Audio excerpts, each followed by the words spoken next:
All right. So you can go now. What were you saying? Uh, I forgot. Oh, Okay. mini generators. Right. You're talking about mini generators. They could like build mini generators to expand it. But we were talking about the flooding and the water, Mm-hmm. and the water has to go somewhere.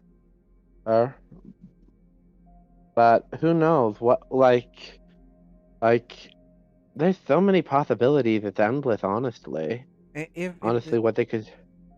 the developers are really thinking, what they would do, and I think this would make sense for Frostpunk too, is that they would have a system where, depending on the types of technologies and advancement you choose, has a drastic effect on how the individuals within your city are able to But live. I bet they're going to basically have some sort of endless mode where you can build a city, then like leave to make another generator so more people can live.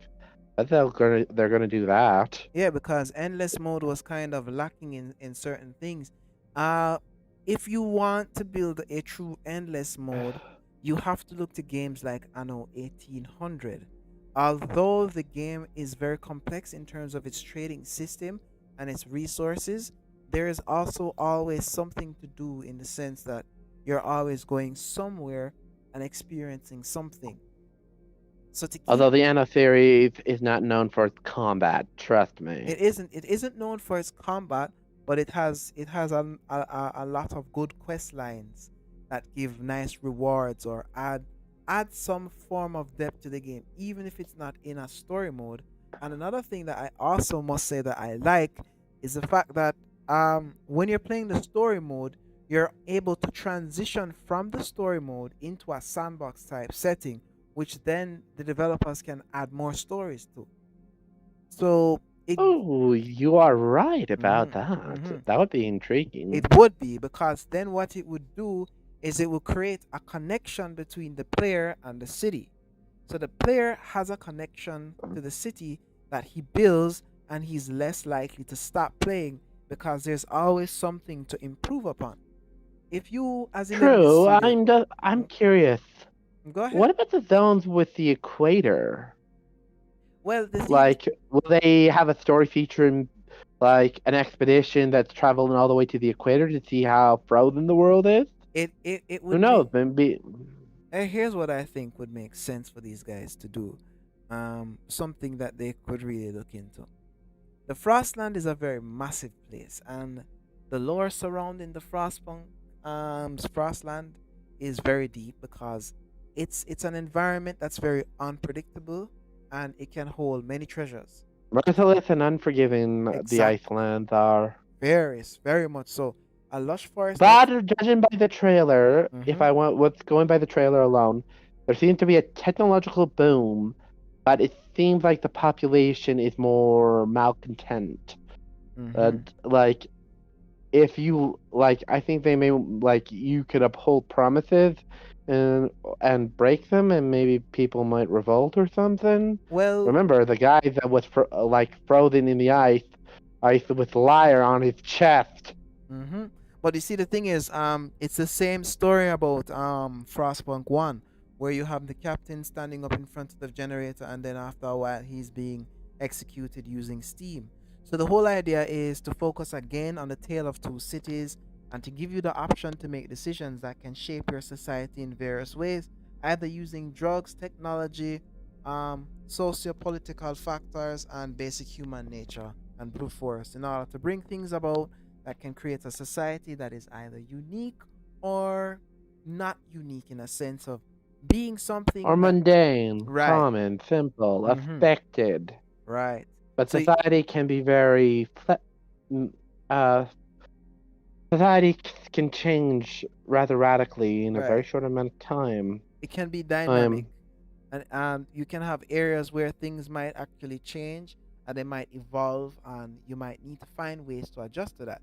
So going but back. as I said, Mm-hmm. that there could be like ethnic groups that are stirring up old tension, like the Irish or the Italians or the French. It They go into their like Italian village or something like that. Yeah. Oh, ethnic tensions.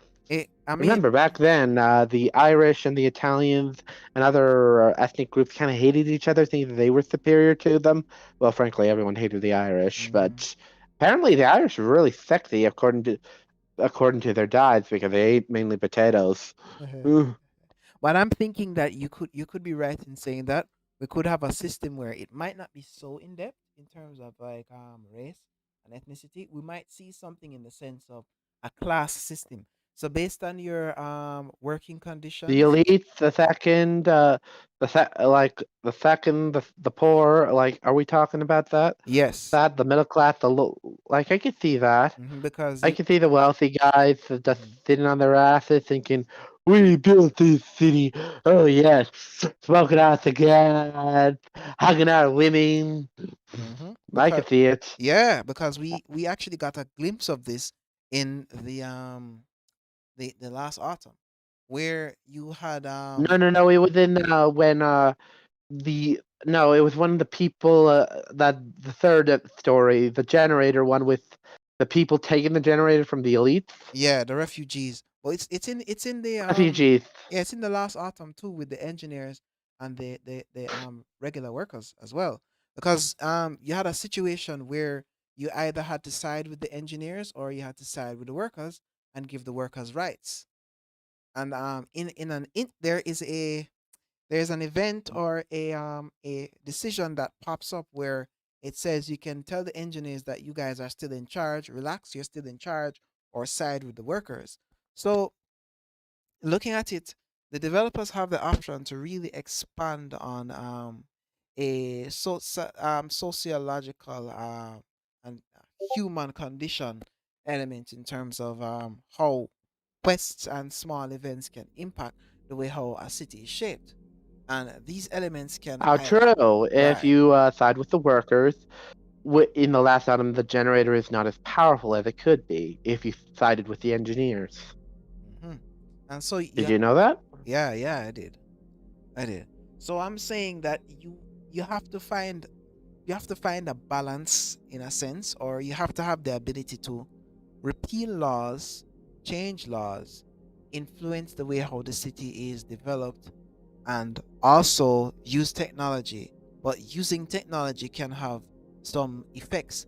And some of the effects that you might see is that let's say for example you switch from coal to oil. Somebody might die because of the transition and not being familiar to the new technology, and the workers might go on strike and you have to call in a police force, or the scientists or the engineers might be saying The we one need. thing I think I think they really need to expand upon is religion and law and order. You know how that you only can choose one. Mhm. That's not usually how societies work. We have been You have to. saying this for two y- years. Yeah, we've been saying this for 2 years, but basically with a choice whether to be like an authoritarian dictator or a religious zealot fanatic. Fanatic if you went to either extremes, but religion and law and order kind of go hand in hand. Religion puts the fear of God into people, or gods, depending on the religion, and law and order capitalize that because people want to go to heaven or Valhalla or whatever, depending on the religion. Agreed. It's kind of how the law, like law and order, like policemen, kind of came into being. It Agree. was basically the principle of the religion and the elites trying to keep order in the situations.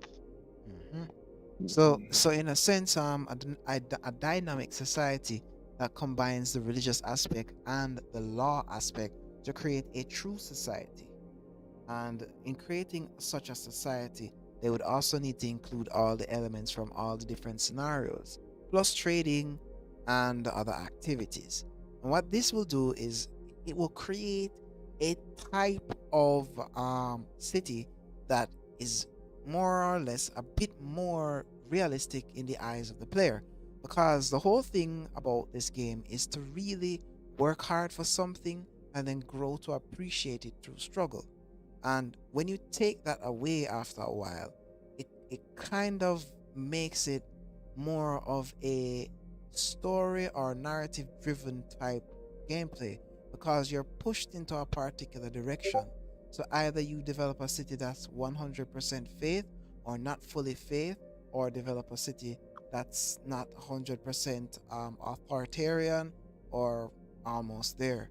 So combining the two will give you a much more dynamic society, having a police force, having the clergymen, having these different factions within the city, the workers, the laborers, and the religious people, and maybe some technocrats or something else working together to really create a society that is, in a sense, more dynamic and realistic, where decisions can fluctuate and the views of individuals of you as a captain can change. And so, some decisions you may make might turn you into a liar, while other decisions you make might turn you into a savior. The trailer itself really kind of makes mention to a lot of things. The first thing that stands out to me is the mixture of oil and blood on the gentleman's face, and Lyre on his chest, and the oil drum that's turned over behind him.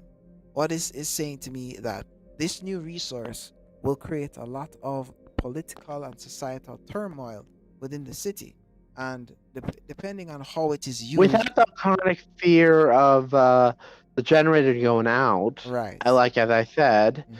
people will be less worried about freezing to death. And Agreed. by then, their biology will, like their children's, like as generations go by, people adapt to their environment. Like there is like a village, I think somewhere in Mexico or in Africa.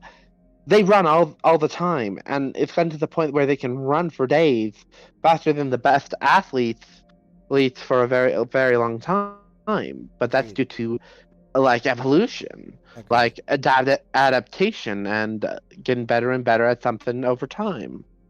So So we could that's why go ahead. that's why like white people like due to the less sun they're paler, and people in Africa they're darker skin, and to handle the heat.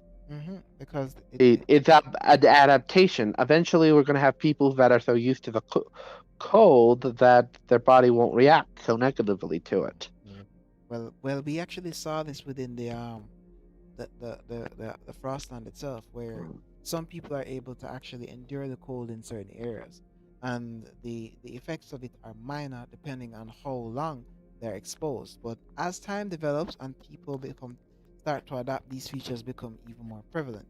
And what they can also do is they can expand on the scouting experience, where you can, if possible, make it be a manual process where individuals can also, if they see fit or if possible, experience the scouting situation with the scouts themselves. So going to the location and either scouting out developing another city. Because some of the things that I was actually saying and mentioning in the previous in the last 2 years was, I was saying that why not have multiple cities that you can actually visit within the same region? That makes things a little It bit. could be like Anoid. Huh? Well, Anoid 2070. Like, you Right. know how you could go between the cities in the latest one, the ultra modern one? Was it Hmm. 2020 07? Yeah, Was something it? like that. Yeah, you were I able to. played that one. Mhm. I finished that game. And your cities had to interconnect power grids and other resource places and other things to get everything everyone needed. Mhm. It's a really complicated system, the trade system there. Yeah, it Ugh. is. The trade and the same thing with Anno 1800. The trade system in that game is incredibly complex, and one small disruption in the chain can destroy the entire economy. And so that, in a sense. No, not necessarily. From personal experience, I had a resource. Let's just say a disaster destroyed a part of my Mhm. resources. I imported it to counter the Agreed. but it didn't cause a entire global collapse for me. Well, for me, it kind of did, because how my cities run is that they are they are totally dependent on one another. So I have one area that produces all the resources and it ships it to one particular port. And then once it ships the resources to that port then distributes the resources everywhere else within the region. That's how I set it I up. see. So when something goes Well, I missing, had like my multiple cities. They produced all the resources they needed on the base level, but like say for instance, glacier ice needed to go somewhere, I could ship it off, and if there was a disruption in one zone due to a disaster, after the other one could pitch in. hmm, You know, agreed. so basically, I kept the system running smoothly. Eventually, got so complex and limited building space and stuff like that, that eventually I had to like just make it work in a very specific way. But Hmm. cat claws. So I'm really looking at it and I'm actually saying that the developers the developers of Frostpunk 2 have a lot of content that they can use to create a wonderful game. If they put their minds to it, True, I'm true, telling true, you. true. But I like if they go full anoid, it's gonna be interesting. I wonder how many resources they can come up with. Well, that all depends. In a sense, it all depends on whether or not they actually make use of um what they have in game. Say if these guys actually decide to actually do things a particular way or decide to actually get into developing the different resources that the cities might need and so forth more in depth.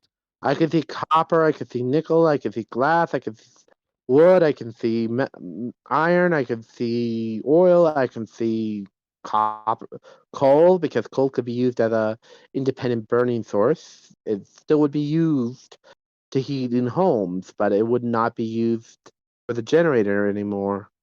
I could see so many applications, steam cores or manufacturing. I could see a litany of things I could do.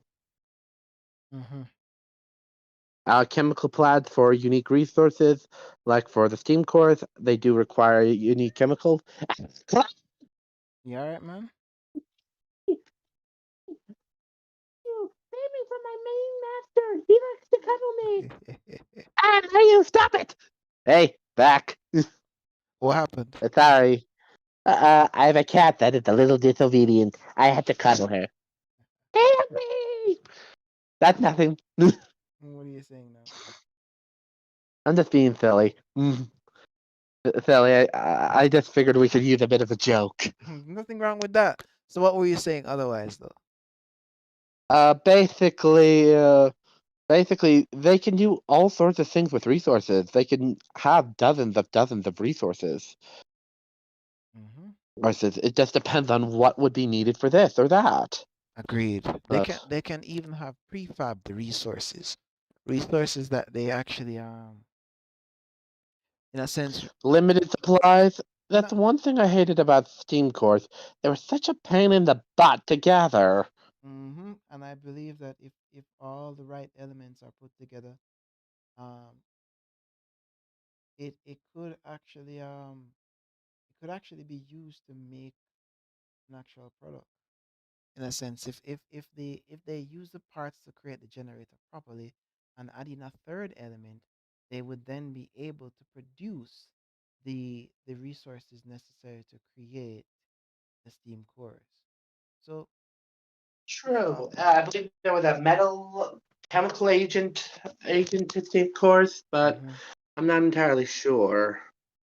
and we don't really know what is used to create it, but what we can say is that if done right, it can be a wonderful experience in terms of like being able to produce these cores and then send it off to other cities. You know? True enough. True enough. True enough. True enough. I can see cross resource sharing, like Anoid. But I think this game, I think 11 bits will try to make their unique experience more on the social element than the resources. The resources will be like maintaining stability and stuff like that. Agreed. That's Agreed. We could see that. All we can do right now is wait and see. There's so much to speculate. But remember, this is a small team. Anoid 2207 was a quite a had a large team, although personally, I think they really needed to flesh out the game a bit more. It was just too simple. It's more of a fiscal game than a real builder in the original, the previous one. The one with Eco and Tycoons, that one had a really unique mechanic, a little simplistic. And honestly, recently I've checked the voting. Most people vote tech now uh, instead of Eco, because Eco is rather slow in development, unfortunately.